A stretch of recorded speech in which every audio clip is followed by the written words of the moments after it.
नमस्कार, मैं हूं प्रवीण गौतम। दोस्तों, कई लोग मानते हैं कि कम पढ़े लिखे लोगों में जातिवाद और अंधविश्वास ज्यादा होता है, लेकिन हाल ही में कई ऐसी घटनाएं सामने आई हैं जो इस बात को गलत साबित करती हैं। उदाहरण के तौर पर उपराष्ट्रपति जगदीप धनखड़ का जाट कार्ड खेलना। उपराष्ट्रपति जगदीप धनखड़ काफी पढ़े लिखे हैं, पेशे से वकील हैं। उसके बावजूद जब एक सांसद ने मिमिक्री की तो उपराष्ट्रपति ने जातिवादी बयान देते हुए कहा कि यह जाटों का अपमान है। उसके बाद विवेक बिंद्रा का एक बयान काफी चर्चा में है, जिसमें विवेक बिंद्रा कहते हैं कि ब्राह्मण बुद्धिमान होते हैं और शूद्र अगर लीडरशिप की भूमिका में आ जाए तो गड़बड़ हो सकती है। शूद्र काम तो अच्छा कर सकते हैं, किसी चीज को इंप्लीमेंट कर सकते हैं, लेकिन लीडरशिप वाली भूमिका निभाएंगे तो गड़बड़ हो जाएगी। ऐसा बयान वायरल हो रहा है विवेक बिंद्रा का।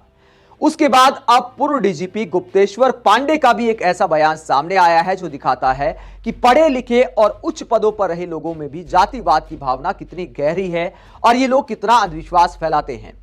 गुप्तेश्वर पांडे जो पुलिस की नौकरी से रिटायरमेंट के बाद अब बाबा बन गए हैं, चूंकि टिकट नहीं मिल पाई बिहार चुनाव में, तो उसके बाद बाबा की भूमिका में आ गए। चलो, अध्यात्म के रास्ते पर जाने में भी कोई बुराई नहीं है, लोगों को अच्छाई के रास्ते पर ले जाने में भी कोई बुराई नहीं है, लेकिन आप बाबा बनकर अगर अंधविश्वासी बयान दोगे, अगर पतित और घटिया लोगों की निष्ठा को भी सही ठहराओगे, तो फिर उसके बाद सवाल खड़े होते हैं कि जातिवाद की भावना आखिरकार इतनी गहरी क्यों है पूर्व डीजीपी में। गुप्तेश्वर पांडे ने क्या बयान दिया बाबा के भेष में? ब्राह्मण के हृदय में अगर पीड़ा हो जाए तो कुलम समूलम दहती, यानी पूरे कुल का नाश हो जाता है महाराज। ब्राह्मण के क्रोध से बचना चाहिए। शास्त्र में लिखा है, ब्राह्मण भले आपको दिखाई दे कि बड़ा नीच है, बड़ा अधम है, बड़ा पतित है, चाहे कुछ भी हो, लेकिन पूर्व जन्म की उसकी तपस्या है कि वो ब्राह्मण कुल में पैदा हुआ है। ये मत भूलना। ब्राह्मण का अपमान कभी गलती से भी नहीं करना चाहिए। आजकल लोग नहीं मानते हैं तो ये अलग बात है। तो यहां पर गुप्तेश्वर पांडे जो कि पूर्व डीजीपी हैं बिहार के, कहते हैं कि ब्राह्मण अगर नीच और अधम है तो भी उसका सम्मान करना चाहिए। मतलब कैसी बात है? गीता में भगवान कृष्ण ने कहा है कि गुण और कर्म के आधार पर आदमी को मान सम्मान मिलता है। यहां गुप्तेश्वर पांडे बाबा की भूमिका में कहते हैं कि जन्म के आधार पर मान सम्मान मिलता है और ब्राह्मण कुल में जन्म ले लिया तो आप चाहे कितने पाप करो, आपको सम्मान मिलना चाहिए। एक पूर्व डीजीपी, सोच कर देखिए, इतने बड़े पद पर रहे होंगे और इतनी गहरी जातिवादी भावना है तो किस तरह काम किया होगा। वरिष्ठ पत्रकार रवीश कुमार इसे लेकर क्या कहते हैं? रवीश कुमार कहते हैं कि भयानक है। इस आदमी ने वर्दी पहनकर भी सामंती जीवन जिया होगा।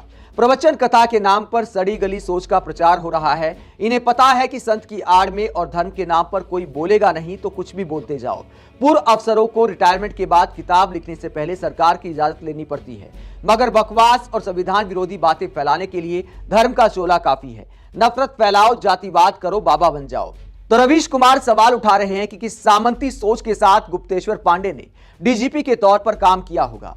और उस सामंती सोच का उदाहरण मुझे याद आ गया जब रिया चक्रवर्ती पर गुप्तेश्वर पांडे ने बोला था कि रिया चक्रवर्ती की औकात नहीं है कि मुख्यमंत्री पर बयान दे सके, जबकि संविधान किसी भी आम आदमी को मुख्यमंत्री पर, प्रधानमंत्री पर, राष्ट्रपति पर बोलने की छूट देता है, बोलने की ताकत देता है। गुप्तेश्वर पांडे जैसे लोग ये भूल जाते हैं। अगर आप बाबा बने हैं तो लोगों को अच्छाई के रास्ते पर ले जाने के लिए प्रेरित करें, अध्यात्म के रास्ते पर ले जाने के लिए प्रेरित करें। यह ना कहें कि पतित आदमी भी अगर ब्राह्मण है तो उसका सम्मान करें, क्योंकि इंसानियत यही सिखाती है, हर धर्म यही सिखाता है कि गलत के खिलाफ बोले, चाहे वो किसी भी कुल में पैदा हुआ व्यक्ति हो। अगर उसने कुछ गलत किया है तो उसके खिलाफ बोलना चाहिए। अगर इसी रास्ते पर भगवान राम चलते तो रावण भी एक ब्राह्मण था। रावण का वध किया कि नहीं किया भगवान राम ने? तो बाबा गुप्तेश्वर पांडे, कृपया इस तरह का अंधविश्वास ना फैलाएं, क्योंकि पढ़े लिखे लोग अगर अंधविश्वास फैलाते हैं तो समाज के लिए और भी खतरनाक है। पढ़े लिखे लोगों को जातिवाद और अंधविश्वास से बचना चाहिए। आप इस पूरे मुद्दे पर क्या सोचते हैं? कमेंट बॉक्स में अपनी राय जरूर दें। अगर आप हमारी पत्रकारिता को पसंद करते हैं तो थैंक्स के ऑप्शन का इस्तेमाल करें, वीडियो को लाइक करें, चैनल को सब्सक्राइब करें। नमस्कार।